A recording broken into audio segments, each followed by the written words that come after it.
Nicky here somehow looks like he's both 40 and 10 at the same time. Obvious cutscene transition is obvious. I mean, we're even slightly off the ground and have to fall to the ground before getting control of Nicky. This scream sound is overused and pretty terrible. Mr. Peterson is very clearly not holding anybody here. This famous shot. This key spawns in out of thin air. Nicky isn't allowed to run here, something that was allowed just one day before release. Didn't you already lock this when you spawned the key in? The game clearly shows you your objective here, which is a good thing. Mr. Peterson just shoves me to the other side of the street and doesn't expect me to continue investigating. The ground here is not properly placed. Obvious invisible wall is obvious. There's nothing to even pretend that it's not invisible wall here, like a fallen tree or something. This door is acting very weird. So as you may be able to tell, the controls here are very slippery. Good thing this isn't a puzzle platformer or anything. Anything you carry can block the screen. This makes it impossible to see where you're going sometimes. Somehow you're meant to know you need to do this. You have no movement once you hit the air. Good thing this isn't a puzzle platformer or something. Somehow you're meant to know you need to do this. So I'm playing on PS5, and while the button layout is pretty good all things considered, having to hold the right bumper to pick something up and then tap the left bumper to use the item in your hand is pretty confusing at first, especially since the right bumper is also your interact button. Mr. Peterson can't cross the road, meaning there's a very easy safe zone, and while that alone isn't a bad thing, it's very easy to cheese in Act 1. I'm significantly faster than Mr. Peterson, which is meant to be counteracted by him setting traps, but by default he's in friendly mode in Act 1, meaning he can't set traps. There is no proper punishment for getting caught. Somehow you're meant to know you need to do this. It's completely possible to drop this lockpick out of the world by crouching and then aiming down, and there's no real failsafe for when this happens, meaning you have to restart. Thank you, Mr. Peterson, for putting the key to your basement where you are clearly keeping something locked down there in a room with a massive hole in the roof. Makes it a lot easier to steal it. So there's another way into this key room that I haven't quite explained yet, and that is by grabbing this bowling ball, and then placing it down in front of this fan, and then racing over to this gate, and then racing over to this gate looking down and being thrown up to the ceiling. But the issue is, the physics either don't work right and the ball rolls off the shelf before hitting the lever, or because of the things in the way you don't make it in time. Not that it matters since you can just cheese it. Obvious transition is obvious. Since this game is attempting to say that Act 1 and Act 2 are in the real world, how did he even pull this off? So I'm gonna skip through the basement here, but to summarize, it's long, confusing, and did I say confusing? The puzzle here makes no sense and requires you to just look your way into it. Where did you spawn from? So you have to get caught here, no getting around it, but the hitbox is really wonky sometimes, and sometimes you just won't get sent to Act 2. So apparently it's been 2 months, and also apparently there's a whole rescue squad off screen. That last part isn't a sin on the game, just something I wanted to say. But how do we know it's been 2 months? Not from the game itself, or any mainline game actually. You just have to wait around for somebody to unlock the room you're in. We get freed by a cardboard cutout. This of course is meant to be Aaron Peterson, but I guess they used all the budget on the Act 3 house and had to put a literal cardboard cutout here to tell the story. I hope you like this cutscene, because you will never see the end of it. Every time you get caught, this cutscene plays again. This very obvious exploit never got patched, even in the most up-to-date PC version. Oops. It's not like the alternate ways of getting through Act 2 are even much better to justify not just jumping through the gate. To begin with, you need to find the wrench. Where is this wrench? Oh, you know, just in the freezer, just to be a light snack for Mr. Peterson when he gets hungry. Okay, and then you need to get on this pipe and turn a switch. It's pretty easy, it's out in the open. Up next is one behind the fence, and it's like very easy to miss. And then you need to press this one that's inside the house, which you never really know since you're not incentivized to go into the main part of the house. Then you grab this valve, and then you look around for these areas to put the valve on, which are pretty well indicated and pretty out in the open. And then, honestly, I don't know what. I gave up on this path because this is the path that leads to the trampoline. You know, the one I jumped over. The next path is the crowbar path. And to begin with, you need to empty this faucet that is completely out of the way, grab the shovel, then dig up this grave, and then pull out this dollhouse key, and then go through this door that's now accessible, and then open up the dollhouse, and from here you need to open up the doors inside the house to open up the doors inside the house. How does this even work? This isn't even meant to be a dream yet, I don't think. Once you got this little guy, you can place him down, and then he becomes a big guy. Again, real world here. And then you take off the nails and escape. The nails are only over with this one exit patch. So this death minigame is meant to be the clearing factor on what is actually going on, but the fact that he uses Aaron cutout to explain the story of how Aaron pushed his sister off the roof, with the Maya cutout as well, it's just confusing because it's just cutouts. And I think that's because they didn't have this whole story planned out, almost as if the story was put together at the last minute or something. The final way you can escape is by filling this pool and freezing it over the switch hidden away that's behind the dollhouse. Run across this ice, take the key found in this room, and then just unlocking the gate and leaving? This unfortunate camera angle. Mr. Peterson lets us go knowing what this means. However, it'd be pretty easy just to lock the gate, grab us, and throw us back in the basement. You know, if I wasn't Usain Bolt compared to this guy. Yep, another time skip. How long? Go read the books or something. Was this even mentioned in the books? Hold on, actually, we wake up at the start of Acts 3. Did Acts 1 and 2 even happen knowing how the game ends? Again with the dropping me after a cutscene happens. At least place me on the ground before starting. They actually managed to sell the idea of a guy struggling in the big city pretty well.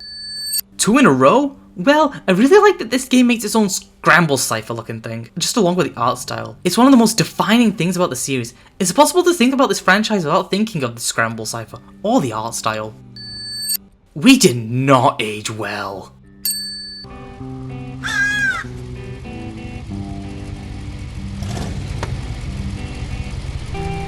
Damn, this music is so good! We have no idea what happened to this house, or Mr. Peterson. Maybe in Hello Neighbor 3, but I'm not counting on it.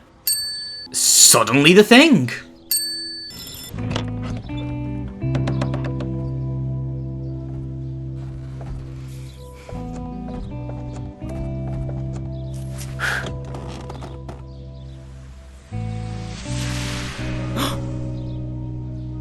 I know I already removed a sim for the music, but fuck am I gonna do it again? I can't go upstairs. At least this time, it isn't because of an invisible wall. Who is even meant to be calling us here? Aaron? Any of the rescue squad?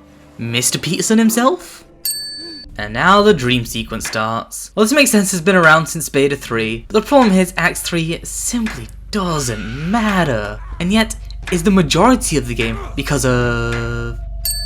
What the fuck is this? Oh, what am I doing? Don't mind me, just setting up to solve a puzzle. Somehow you're meant to know you need to do this. Somehow you're meant to know you need to do this. Somehow you're meant to need to know you can do this. The super smart AI this game was sold on everybody. Okay, so the layout of this massive hell makes no fucking sense, and it's been really hard to commit to memory. I still haven't been able to commit the whole thing to memory, just the necessary parts. It does not help that this house has so much platforming despite these not being the controls of a platformer. These doors.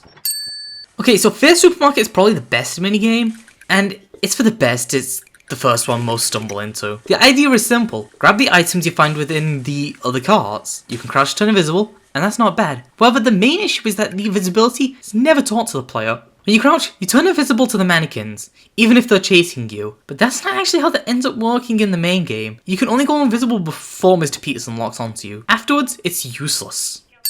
Physics!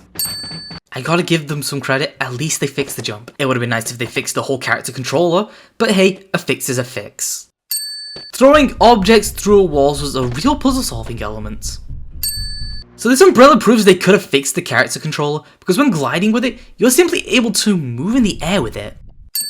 The super smart AI this game was sold on everybody. This puzzle is very badly explained. It has a much easier way to deal with it. Glitch the shoe into the box. This is the only crowbar, so don't fucking lose it. You also need to wait for it to cool down, or drag it to water yourself, meaning it's very easy to lose. You can either use water, or just freeze the thing. Mr. Peterson never reboards up this door even after getting caught, or getting hit with the fall damage. Ah yes, physics, my beloved. Okay, how was that fall damage?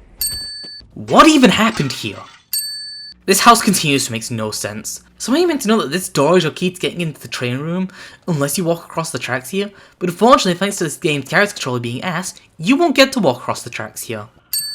Okay, so this part just objectively sucks. You have to stop this train at just the right point, platform on top of it, which is never easy, especially considering I can never make the consistent jump onto the pipe because, you know, shitty character controller. But even when you get that done, you need to get the train to stop at just the right spot, and just, fuck this game, man. Of course the wrench would be in the gate, why wouldn't it be? Somehow you're meant to know you need to do this. And that this will get you the green key from the Super Magnet. Okay, so, fuck Fear School. This is the worst of the Fear minigames, and it's pretty easy to see why it has that notoriety among the people who play it. It's red light, green light, but one of the mannequins has the ability to still move during red light, and they can catch you at any point. Now, this might make you wonder, gee, that sounds difficult. Well yeah, it's entirely luck based. And another point you may have is, oh gee Crystal, you seem to be just sitting in one locker, and I am. And there's a reason for that, because if you wait in the lockers long enough, the mannequins just despawn after a while. This is so luck based, it's often what kills most speedruns, because what the fuck are you meant to do during a game that's actively rigged against you? If the teachers want to cheat, I'm going to cheat right back. So since these minigames are meant to be Nikki's own fears, and the teacher is rubbing their hands, what are they trying to imply? And like, why is my power up from this pushing the guy away? This was the only time I ever felt tense when replaying this game. This room actually plays into the horror aspects the rest of the game refuses to. What's more platforming? Why the fuck not? Thank you, Fair Darkness, you dick. Actually, no, it's worse than that. During Fear Supermarket, you're given the crouch ability so you know how to make it work when in the rest of the minigames. Now with a Fear School, that would have absolutely broken that one, but why couldn't I just get the double jump here? It's the platforming minigame. Why don't I get the double jump here? Seriously, a leap of fucking faith? You know what, it's a good thing we got the alphas, because that forced them to put an arrow here, because otherwise, how were you meant to know that this is what you needed to do? So there's a whole puzzle here you're meant to do with different objects and painting and draining a room full of water, or you can just boil a kettle and defrost the keycard. I should complain even more about that puzzle, but honestly, this is the one time in Act 3 where they give you an alternate option, and I'll fucking take it. The same as that puzzle, by the way. The basement of Act 3 is smaller than the basement of Act 1, and it's a check just to make sure you have all the power-ups. First you need to sneak and hide from the thing, and then double jump over this fence, and then push away the neighbour here so you can run away. Now before I move on, I want to say, having the 3 keys you need to collect to be the ones that blocked the door that led to Nikki being kidnapped, actually a bit of clever writing. I can give them that much. And hey look, it's the real Aaron, the one we saw back in Act 2. Gee, it's almost as if the final story was rushed together at the final moment or something. I know we're in a dream, but what the fuck is even going on here?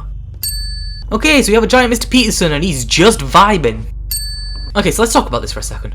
Originally there were meant to be 2 other Fear minigames, one that never made it anywhere being Fear Hospital, which is slightly reworked into the nightmare sequences, and the other being Fear Factory. Fear Factory would have given you the super throw, however, it was thrown out due to, apparently, being unfun and hard to develop. Why do I bring this up? Because you have the super throw ability unlocked from the start. You're just never told this. This finale is dependent on you knowing you can do that to hit the switch. This means by cutting that minigame, they kinda screwed over the finale, because this is the doom off of Hello Neighbor. Adding 5 scenes because this entire section is just one big somehow you're meant to know you can do this. The shitty controls make this section really fucking difficult for no good reason. You're expected to grab an umbrella in midair, which I have never been able to do consistently. You're meant to be able to knock down Mr. Peterson and gliding onto his back easier, especially when that invis wall right there, but it just doesn't work because he can still move, meaning you can miss landing down through no fault of your own. So like, what's the point of this room? Is it meant to symbolize Nicky still lingering on his missing friend? Or being locked up? Honestly, I've got no clue. It looks cool, but it's more of an excuse to tell us lore in a way that makes no sense considering we're in a dream, and Nicky shouldn't know something like Mr. Peterson buried his own daughter. Then again, this isn't how it's shown to us in hide and seek, so maybe this is meant to be Nicky's interpretation? I've got no clue. This game's story was just not told well in the slightest. So in this game, called Hello Neighbor, in which the main thing is breaking into my neighbor's house to uncover his secrets, the final boss fight is me running around, protecting the child version of myself from a shadow demon which likely represents my trauma, all the while getting bigger with each blow as I protect my younger self while having to go through increasingly tight spaces as it becomes harder and harder to fight the darkness within. The finale to my break in and enter game is a fight with my trauma. Of course it is. So after punching the shit out of the living embodiment of Nicky's trauma, you end up in a second white void and can just look into a house to see the neighbor and then the trauma whose ass I just kicked trying to get in. What does this even mean? Is this Nikki's interpretation of what happened with Mr. Peterson? Is Nikki trying to rationalize what Mr. Peterson was going through? Has this all been retconned into the guest? I simply don't know. And it's just never addressed again in the whole franchise. Because, well, get this entire finale was literally just a dream and will never be referenced again. Well, other than the TV show. And that's it. The trauma is over. Because that's how that totally works, right? Just single nap and it's all over. The credits animation will loop forever if you don't manually skip it.